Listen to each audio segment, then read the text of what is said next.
First step, i-open ang pixel lock. Gawing transparent ang background at i-add ang mga picture na gusto nyo. Kayo nang bahala kung ilang pictures ang ilalagay ninyo.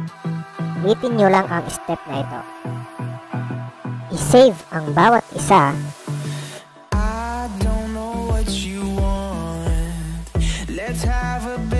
at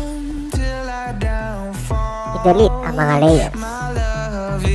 Next step, palitan ang size ng width at ng height. Kayo na ang bahala kung ano ang ilalagay. Lagay ang background na gusto ninyo at sundin ang mga sumusunod.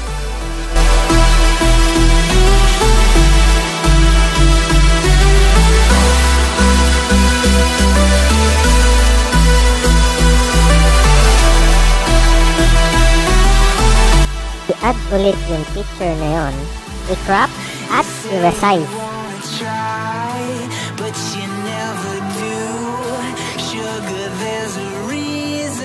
Next, lagyan ng strokes. Kayo na ang bahala kung anong gusto nyo kulay. Tapos, ilagyan nyo rin ng shadows.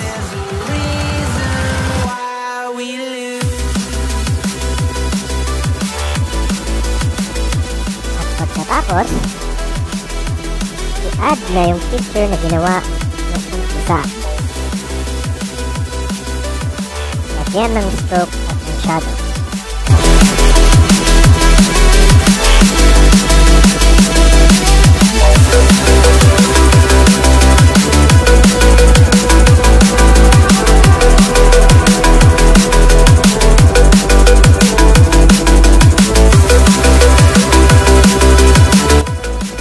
Susunod, ilagay nyo na ang iyong IGN o ang inyong in-game name. Kayo na ang bahala kung ano ang gusto nyong design para sa inyong text.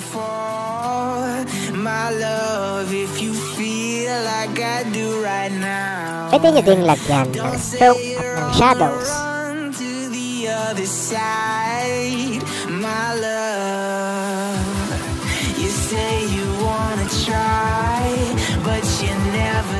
Startin nyo lang ang layer na ito at ilagay ang MLID sa ibaba.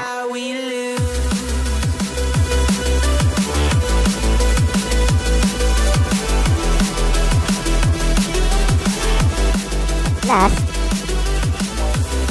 maglagay ng shape para sa ilalagay na number.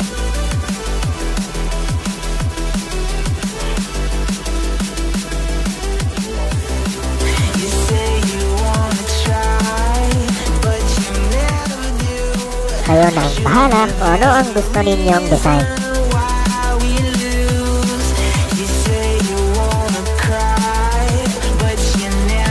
Yan! May panel ka na!